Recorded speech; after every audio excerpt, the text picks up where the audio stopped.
ಇದನ್ನು ಅಂತಿಮ ದರ್ಶನ ಕೊಠಡಿ ಅಂತ ಕರೀತಾರೆ. ಅಂದರೆ ಸಿದ್ಧಾರೂಢ ಸ್ವಾಮಿಗಳು ಅವರ ಅಂತ್ಯಕಾಲವನ್ನು ಕಳೆದದ್ದು ಈ ಕೊಠಡಿಯಲ್ಲೇ, ಭಕ್ತಾದಿಗಳಿಗೆ ಅವರ ಅಂತಿಮ ದರ್ಶನ ಮಾಡಿದ್ದು. ಇವತ್ತು ಈ ಕೊಠಡಿಯಲ್ಲಿ ಅವರು ಉಪಯೋಗಿಸ್ತಾ ಇದ್ದಂಥ ಕೆಲವು ವಸ್ತುಗಳನ್ನು ಇಟ್ಟಿದ್ದಾರೆ. ನಾವು ಅದರ ದರ್ಶನವನ್ನು ಮಾಡಬಹುದು. ಅಂದರೆ ನಾವಿಲ್ಲಿ ಕಾಣ್ತಾ ಇದ್ದೀವಲ್ಲ, ಈ ಕುರ್ಚಿಯಲ್ಲಿ ಅವರು ಕುಳಿತು ಭಕ್ತಾದಿಗಳನ್ನು ಅನುಗ್ರಹಿಸ್ತಾ ಇದ್ರಂತೆ. ಮನೋಬುದ್ಧ್ಯಹಂಕಾರ ಚಿತ್ತಾನಿ ನಾಹಂ ನ ಚ ಶ್ರೋತ್ರ ಜಿಹ್ವೆ ನ ಚ ಘ್ರಾಣ ನೇತ್ರೇ ನ ಚ ವ್ಯೋಮ ಭೂಮಿರ್ನ ತೇಜೋ ನ ವಾಯುಃ ಚಿದಾನಂದ ರೂಪ ಶಿವೋಹಂ ಶಿವೋಹಂ ಚಿದಾನಂದ ರೂಪ ಶಿವೋಹಂ ಶಿವೋಹಂ ಶಿವೋಹಂ ಶಿವೋಹಂ ಶಿವೋಹಂ ಶಿವೋಹಂ. ನಮ್ಮದು ಮನೆಯಲ್ಲಿ ಭಾಳ ತೊಂದರೆ ಇತ್ತು ಮತ್ತು ಕಷ್ಟಗಳು ಭಾಳ ಇದ್ವು. ಎಲ್ಲ ದೇವ್ರ ಹತ್ರ ನಾನು ಕೇಳಿಕೊಂಡೆ ಎಲ್ಲ ಪರಿಹಾರ ಆಗಲಿ ಅಂತ. ಅವನ ಕೃಪೆ ಆಶೀರ್ವಾದದಿಂದ ನಮಗೆಲ್ಲ ದೂರ ಆಗಿದ್ದಾವ. ಅವನ ಮಹಿಮಾ ಭಾಳ ಐತಿ. ಸಿದ್ಧಾರೂಢಂದು ಪವಾಡ ಪುರುಷ ಅವರು. ನ ಚ ಪ್ರಾಣ ಸಂಜ್ಞೋ ನ ವೈ ಪಂಚವಾಯು ನ ವಾ ಸಪ್ತ ಧಾತುರ್ನ ವಾ ಪಂಚಕೋಶ.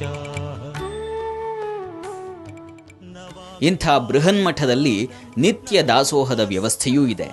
ಬಹುದೊಡ್ಡ ಪ್ರಮಾಣದ ದಾಸೋಹ ವ್ಯವಸ್ಥೆ ಇಲ್ಲಿದೆ.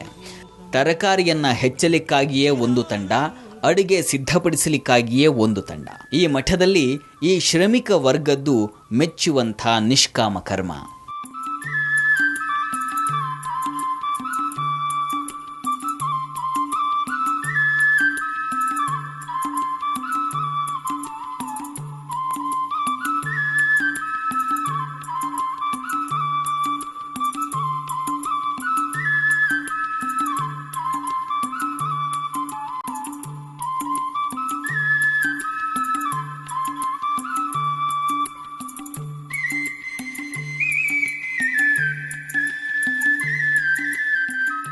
ಇಲ್ಲಿ ಊಟ ಮಾಡಲಿಕ್ಕೂ ಒಂದು ನಿಯಮವಿದೆ. ಈ ಮಠದ ಹಿರಿಯರು ಪ್ರಾರ್ಥನೆಯನ್ನು ಹೇಳಿಕೊಟ್ಟ ನಂತರವೇ ಭೋಜನ ಸ್ವೀಕಾರ ಮಾಡೋದು.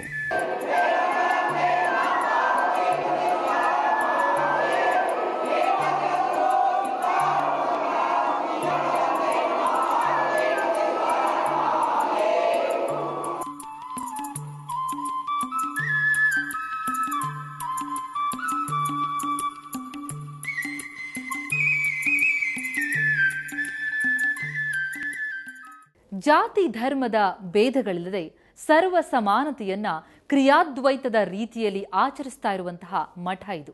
ಹುಬ್ಬಳ್ಳಿಗೆ ಬಂದ್ರೆ ಈ ಮಠಕ್ಕೆ ಭೇಟಿ ಕೊಡೋದನ್ನ ಮರಿಬೇಡಿ. ಮತ್ತೆ ಮುಂದಿನ ವಾರ ಇನ್ನೊಂದು ಗುಡಿಯ ದರ್ಶನದೊಂದಿಗೆ ನಿಮ್ಮ ಭೇಟಿ.